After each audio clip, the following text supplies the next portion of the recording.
Empezamos el programa de esta noche acompañados de un amigo que ya nos ha visitado en varias ocasiones. Y bueno, a mí me encanta que así sea y que vengan muchísimas más porque es un placer y un honor estar en su compañía. Ángel Beitia, buenas noches, Ángel.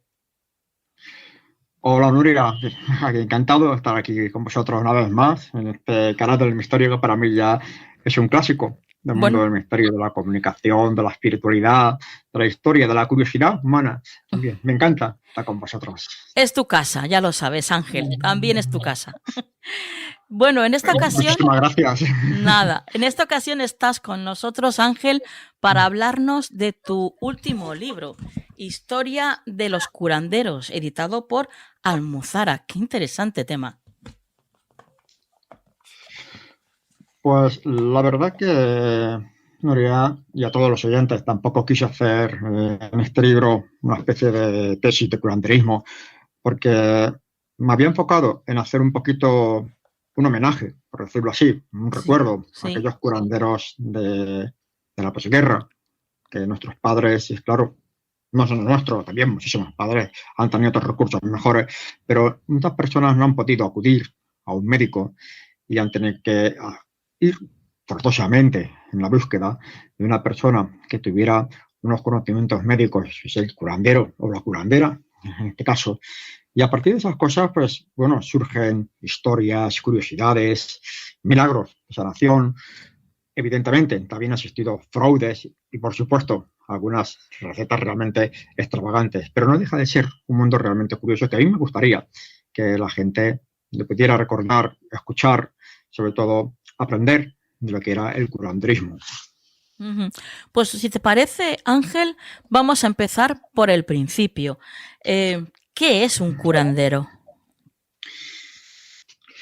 Bueno, pues la verdad es que hablamos siempre que, pero ¿qué es un curandero? Cuando muchas veces preguntamos qué es un curandero. Normalmente, si miramos el diccionario de la Real Academia Española, nos dice siempre que es una persona que realiza prácticas curativas sin ser médico, sin tener titulación. Pero yo personalmente le añadiría algo más a esta definición, sino como lo veo como un sistema, digamos, de sanación ancestral que se ha transmitido a través de generaciones y que realmente el curanderismo no solo es salud física, sino también mental y espiritual. Ujú, ujú. ¿Y se sabe cuándo empezó esto del curanderismo? ¿Cómo surge el que de repente alguien se dedica a esto, a ser curandero? Bueno, la verdad que hay que explicar, el origen del curanderismo es muy complicado decir el momento exacto que surge, pero creo que no hay duda de que los chamanes fueron de las primeras referencias dentro, no solo del curanderismo, sino también de la historia de la medicina. Ya sabemos, los chamanes eran mediadores entre los vivos y las fuerzas de la naturaleza. Se creían que estos chamanes tenían la capacidad de comunicarse con el mundo espiritual. Si buscamos aportes históricos, por ejemplo, ya tenemos el papiro Ebers en Egipto, en el año 1800 a.C., las tablillas sumerias también del año 2100, mucho más anteriores también, o un conjunto también de anotaciones que data de unos 4700 años, unas anotaciones chinas, se llama Ujú, Wandi Neijin. Lo que sí quiero dejar claro es que la historia del curanderismo es totalmente diferente a la medicina. Son dos caminos totalmente desiguales, que hay momentos que se separa esa historia. Pero realmente el curanderismo se ha basado, por decirlo, en la observación de la naturaleza. Cuando aprendemos, por muchas veces hemos preguntado, ¿cómo sabemos que una sencilla manzanilla, tan humilde planta, es buena? Nos ayuda, digamos, en la mejora digestiva. Eso ha ujú. sido, aparte de probado por experimentar por la valentía del chamán o de las personas de la época del Neolítico, por Sí. decir un tiempo, pero también ha habido una cosa muy importante dentro de las sanaciones llamada zoofarmacognosia. Es una palabra un poquito extraña.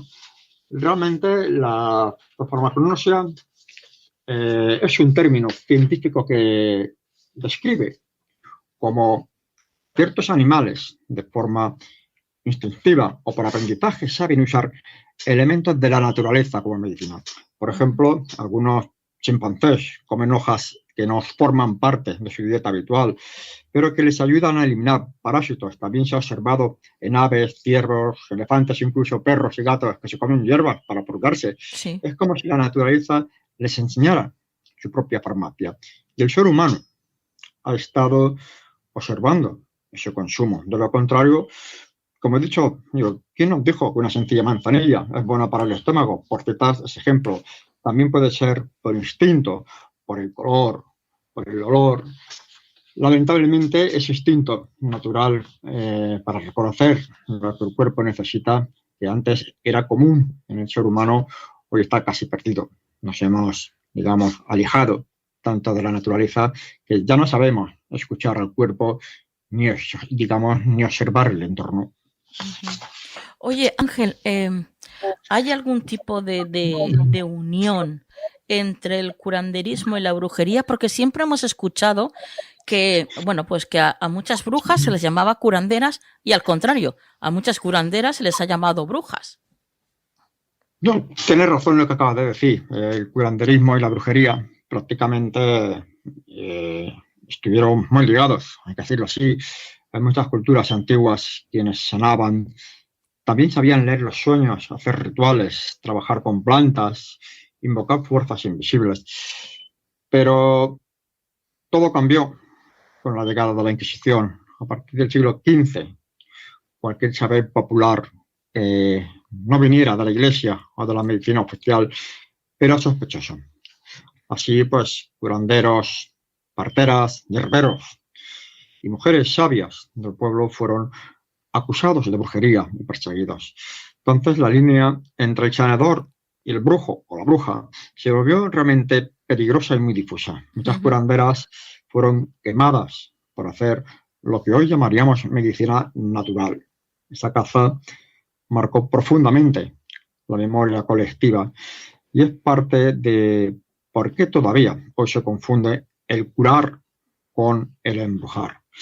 Pero muchísimo ojo, porque hay que decir un detalle, que hasta que aparecen las primeras universidades no se inicia una caza ante estas prácticas, porque en la Universidad de Salerno fue en el siglo IX, o en la Universidad de París, siglo X, fueron de las primeras que empezaron a poner las primeras zancadillas al curanderismo popular, por decirlo así. Y también existe la separación de las tradiciones rituales hacia el siglo XIII-XV, que empieza la demonización de las prácticas, las bulas papales. También se han visto obligados a cambiar las oraciones los curanderos, porque muchos curanderos seguían sus invocaciones a deidades consideradas paganas y ellos han tenido que cambiar esas oraciones, las han tenido que cambiar cambiando, por ejemplo, una invocación a la diosa Diana han tenido que cambiar por la Virgen del Carmen, claro. Digamos por caso. Y también, bueno, existieron muchísimos libros en aquellos tiempos, en el año 960. El título del libro se llama Canon Episcopi, fue editado por la Iglesia. Ahí ya comenzaba también a quejarse de que estas prácticas no estaban, digamos, aprobadas por Dios, por decirlo así. Entonces ya se empezaban a observar, digamos, la sanación como algo, digamos, una herejía frente a los ojos de la Iglesia.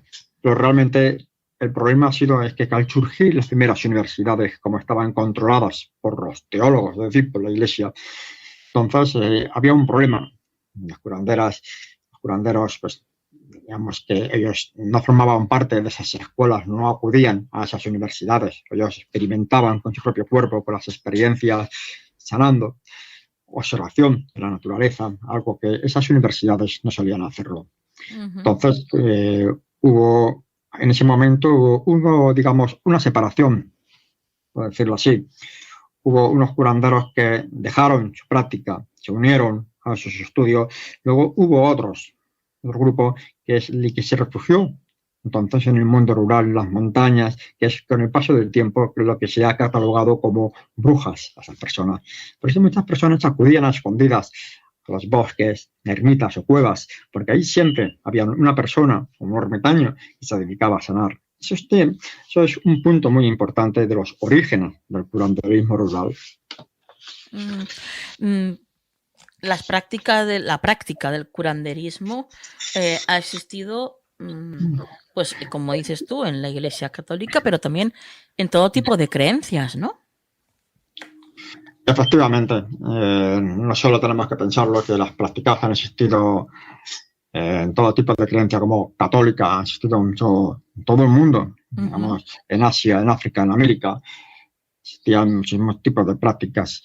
Pero mi trabajo, o proximidad geográfica, he estado estudiándolo especialmente en lo que es en Europa, aquí en España, más concretamente en la Comunidad Valenciana, de que yo soy de aquí de Valencia, y había que ver que no se lleva mucha diferencia entre un curanderismo de la zona asiática con uno de África. Cada uno tenía un estilo, una forma de invocar algunos dioses para su salud. Y también hay que tener en cuenta, digamos, la riqueza de la botánica. Es muy importante. Claro, hay plantas que, por ejemplo, son, digamos, maravillosas para sanar algún tipo de enfermedades que solamente existen en algunas regiones. Por ejemplo, para poner un ejemplo sencillo en nuestra geografía, las Islas Canarias. Ahí las curanderas de Canarias son muy famosas, pero en las Islas Canarias hay unas plantas que, por ejemplo, en la península no crecen, no existen. Y eso le hacen también un gran favor a estas curanderas. Como podemos ver, hay un poquito de diferencia, especialmente en la botánica y en las creencias. Es la única diferencia que hay. Por lo demás, es prácticamente lo mismo. La verdad es que es súper interesante este tema. Oye, ¿y qué habilidades tendría que tener Ángel, un curandero? ¿Qué virtudes, qué habilidades debe de tener? Bueno, antes de qué virtudes, qué habilidades, no habrá que decir cómo se hace un curandero. Porque, claro, yo evidentemente, pues mañana me abro una clínica como curandero, porque lo digo yo. Pues no, eso no se hace así. Tradicionalmente no. Claro. Hay que hacerlo. Normalmente el curandero tiene que tener una serie de prácticas, por decirlo así. Por ejemplo, es muy importante haber nacido durante un día determinado del calendario religioso, especialmente el católico, especialmente con el estudio que ya está haciendo. Tenía que haber nacido, por ejemplo, un jueves santo, un viernes santo, o haber nacido el día 25 de diciembre. Son fechas muy importantes dentro de, digamos, de la creencia cristiana. Nacer en esas fechas se creía, entonces ahora no lo sé, yo por lo menos de momento no, se creía que has nacido con una virtud de sanar. Pero también hay otros factores muy importantes. Por ejemplo, haber nacido con el zurrón, es decir, con la bolsa amniótica. Si naces con la bolsa amniótica, no importa el día que has nacido. Eso significa de que vas a ser una persona muy importante. Podría decir unos ejemplos de personajes históricos, por ejemplo, el físico más famoso de la historia, Albert Einstein, nació en una bolsa amniótica, o incluso Napoleón Bonaparte también, nacieron dentro de una bolsa, fueron personas muy importantes. Y en el curanderismo puede pasar lo mismo. Si tú decides ser un curandero dentro de su entorno rural, pues si naces con la bolsa, puedes ser un buen sanador, un gran sanador. Entonces se mira el santoral de ese día que tú has venido al mundo. Por ejemplo, si has nacido el día de San Blas, ya sabemos que San Blas es el santo para las enfermedades de la garganta, entonces puede ser un curandero muy bueno, un especialista en curar enfermedades de la garganta. O si hubieras nacido el día de Santa Lucía, podría ser un curandero realmente maravilloso para la vista, pero tienes que haber nacido con la bolsa amniótica. También se ejerce del curanderismo por herencia. Normalmente se pasan de madres a hijas. Entonces se pasan esa enseñanza, esos, digamos, esos secretos de recetas, de tradiciones. Todo eso se va pasando de generación en generación. Es algo curioso, realmente. Aparte, existen algunos factores curiosos.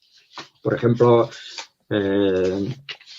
también se contaban que, como curiosidad, aunque no tenía virtudes mágicas, pero lo consideré muy oportuno e interesante de añadirlo, como muestra de ese defecto físico llamado polidactilia, es decir, tener más de 10 dedos en la mano, entre las dos manos, tener 6 dedos en una mano. Eso me di cuenta en una prensa tan conocida, se llama La Estampa, que publicó en 1929. Ujú. Un pueblecito de Madrid se llama Cervera de Buitrago. Está ubicado en la Sierra Norte. Y durante los años 1950-1960 hubo muchos avistamientos de ovnis para las mentes de la ufología, luego otros tantos en 1970. Bueno, pues allí esos habitantes casi todos tenían 6 dedos y muchos en esa creencia rural, especialmente esa superstición, se creen que esas personas que nacen con un dedo de más también pueden tener la virtud de sanar. Ujú. Aunque no está realmente comprobado, Claro. hay que decirlo, porque todo es creencia y folclore. Ujú.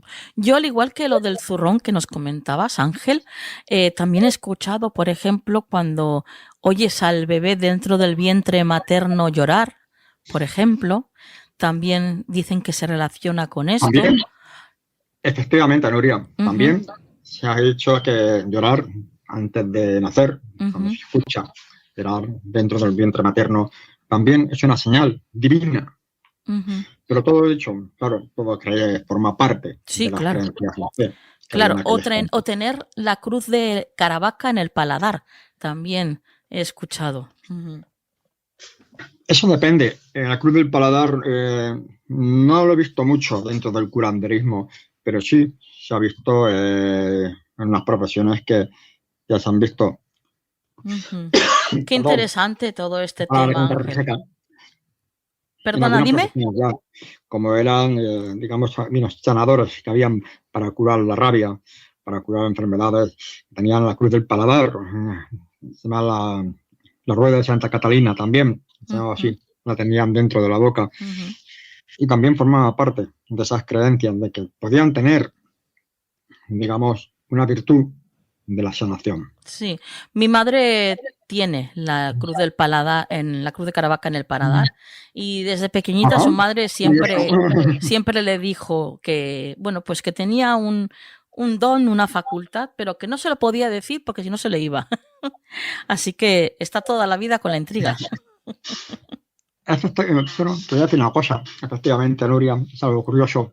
Estuve consultando con algunos curanderos ese tipo de marcas de nacimiento, señales divinas, porque también un curandero puede haber sido curandero para haber tenido la visión, ha visto, por ejemplo, se le ha aparecido la Virgen, o algún santo, o algún espíritu se le ha aparecido en algún momento.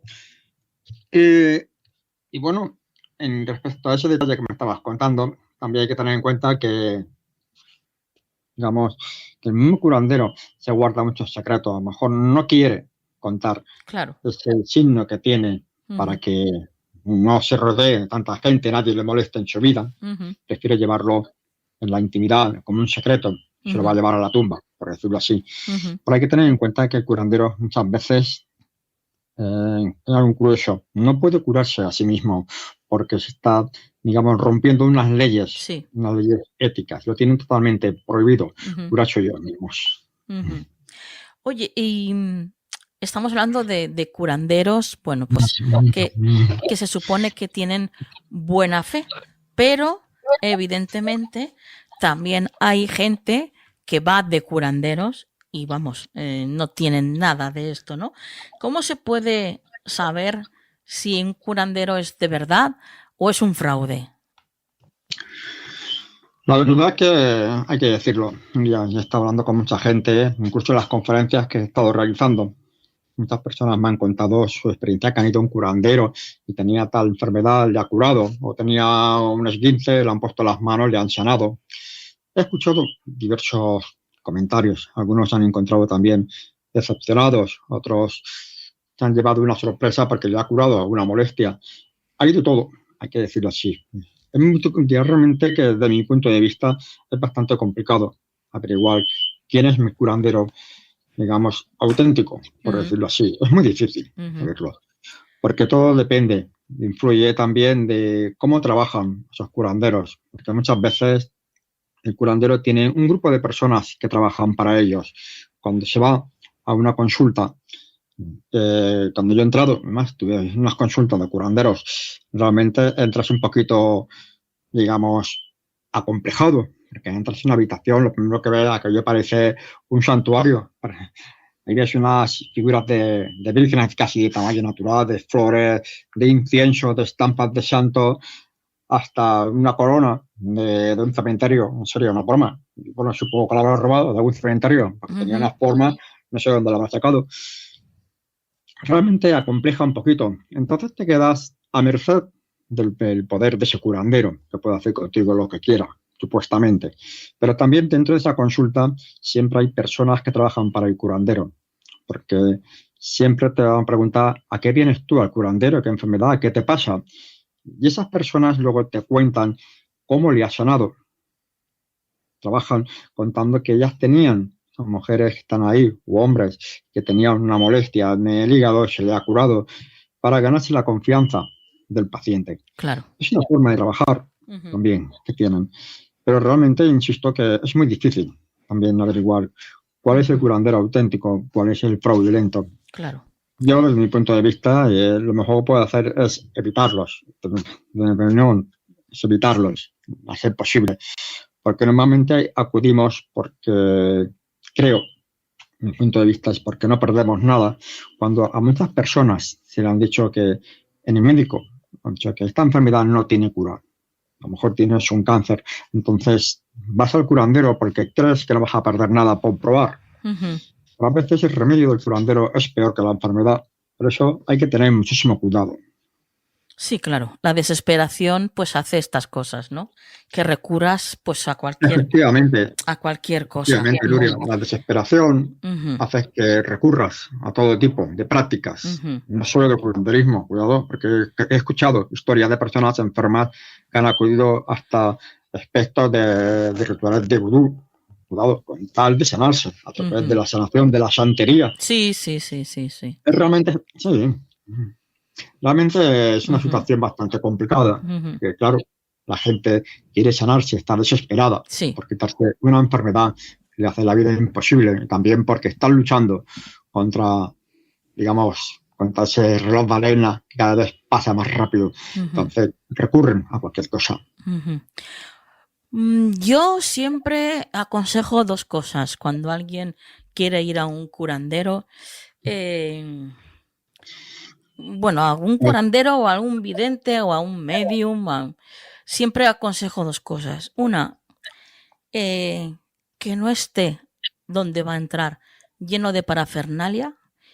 Cuanta más parafernalia, como tú dices, santos, altares, no sé, menos credibilidad me da a mí, personalmente.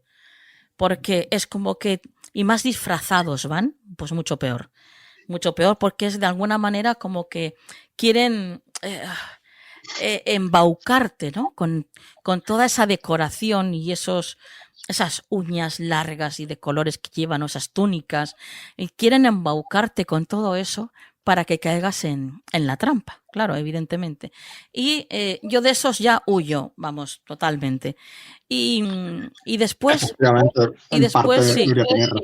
La segunda opción para mí sería más parafernalia. Claro. La segunda opción para mí sería el que no te pida una cifra astronómica. O sea, yo veo bien que la gente cobre por su trabajo, lo veo bien, pero porque obviamente todos pagamos, todos tenemos que comer y pagar un piso y todo. Pero claro, una cantidad dentro de lo normal, entre comillas, ¿vale? Todo esto que se pide de cifras astronómicas. Cuidado con ese tema de los pagos, porque normalmente los curanderos que yo he consultado, he estado recorriendo toda la costa de la Comunidad Valenciana, Albacete, y aquellos curanderos no tenían una tarifa fija, ellos solamente aceptan la voluntad. La voluntad, correcto. No. Sí. En ese momento que exista un curandero que te pida una tarifa, que te diga mi visita, mi consulta cuesta 100 euros, pongamos por caso, ese es el momento de huir. Porque esta persona lo único que está buscando es beneficio económico. Claro. Normalmente los curanderos rurales, de verdad, el curandero digamos de esa España oscura, escondida que tenemos ahí, normalmente nunca han cobrado absolutamente nada. Siempre ha sido voluntad o bien un trueque entre vecinos. Muchas veces no ha ocurrido, muchos curanderos no aceptan dinero, solo aceptan tráeme algo de comer, tráeme 2 o 3 barras de pan, regala una docena de huevos o algo así. Eso ocurre en los pueblos. Sí, yo, bueno, te comenté la última vez que estuvimos juntos, Ángel, te comenté pues mi caso, que había ido a un curandero aquí hace ya muchísimos años. Yo tenía 19 o 20 años tenía. O sea que tengo 53, 54 creo. No lo sé muy bien, pero vamos, hace muchísimos años. Y se llamaba El Curret. Creo que ahora lo lleva, creo que les enseñó la técnica o lo que hacía, se los enseñó a sus hijos y creo que ahora hay una hija que continúa haciéndolo. Pero a mí me llevó allí la pareja que yo tenía en ese momento porque me hizo un esguince, me caí por la escalera y me hizo un esguince y tenía un dolor increíble. Y sinceramente, yo no creía en los curanderos. Yo fui, pues bueno, pues vale, pues total, pues eso, lo que tú has dicho antes, no pierdo nada. Así que voy. Y nada, cuando me tocó el turno, allí te tengo que decir que no había ni vírgenes, ni cristos, ni santos, ni nada de nada. Era una habitación normal y corriente. Vino el hombre, un hombre mayor, empezó a tocarme superficialmente la pierna, el gemelo, la pierna, el tobillo, pero muy superficialmente. Y me dijo, bueno, pues esto ya está. Y yo me quedé, pues vale, pues no me ha hecho nada. No me ha hecho nada. Así que al día, cuando salí de ahí, le dije a mi pareja, no, digo, no me ha hecho nada. Es que yo no he notado nada, pero vamos. Al día siguiente, cuando me levanté, me acordé del Curret y de toda su familia. Porque tenía un dolor en la pierna. Bueno.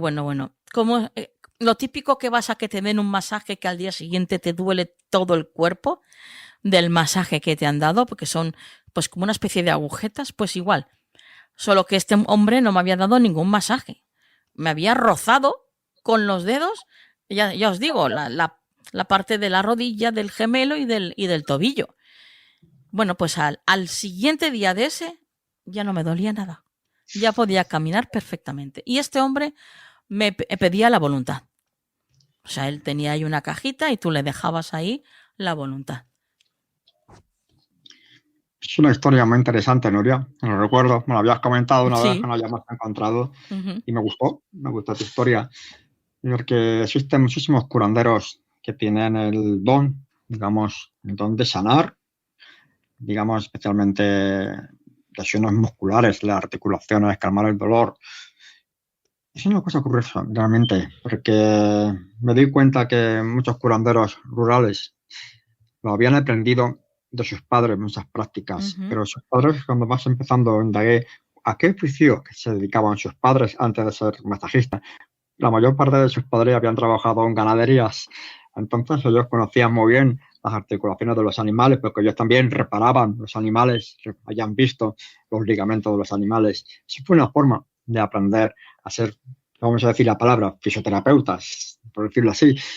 Pero tengo que reconocer que hay curanderos, digamos, independientes, por su propia cuenta, que han aprendido de alguna forma sanar las lesiones sin apenas tocar una persona, apenas rozando o colocando en unos segundos te han recuperado. De esos muchísimos curanderos existen en la zona de aquí de Valencia, existen muchísimos curanderos que se han sanado ese tipo de dolencias musculares.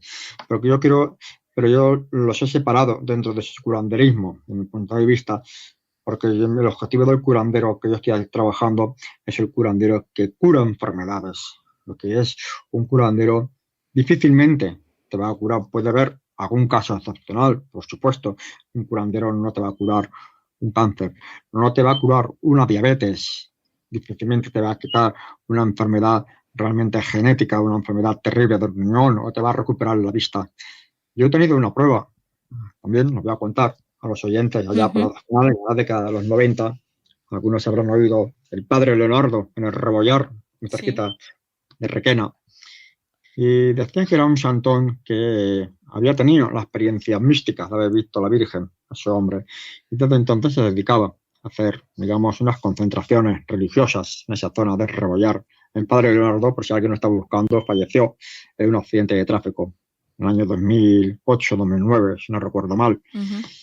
Pero yo fui para ver si podía curarme un defecto que yo tenía.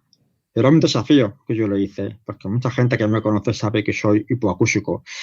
Escucho con audífonos puestos a través de mi oído. Entonces yo fui al padre Leonardo para ver si me podía curar. Y él me dijo que no podía. Ese tipo de enfermedad no podía sanarla. Entonces ahí yo lo dejé prácticamente en una pequeña evidencia. No tenía todo el poder de Dios para curar las enfermedades y los defectos físicos que él siempre estaba contando, gritando a los cuatro vientos. Yo fui una excepción. Supongo que fue por falta de fe. No, o simplemente porque tu experiencia para tener aquí es esta. Tienes que vivir tu experiencia en la tierra de esta forma, ¿no? Al igual que otros muchos, pues lo vivimos con otro tipo de dificultades. Aquí yo estoy convencida de que todos venimos con un contrato firmado y que todo lo que nos pasa y cómo lo vivimos, pues ya lo hemos firmado antes, firmado, a ver, entre comillas, ¿vale? Es algo pactado por nuestra alma antes de llegar, estoy convencidísima.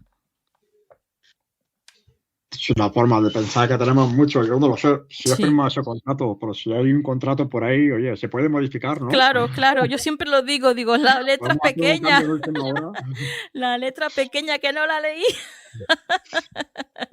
que me lo cambien, que me lo...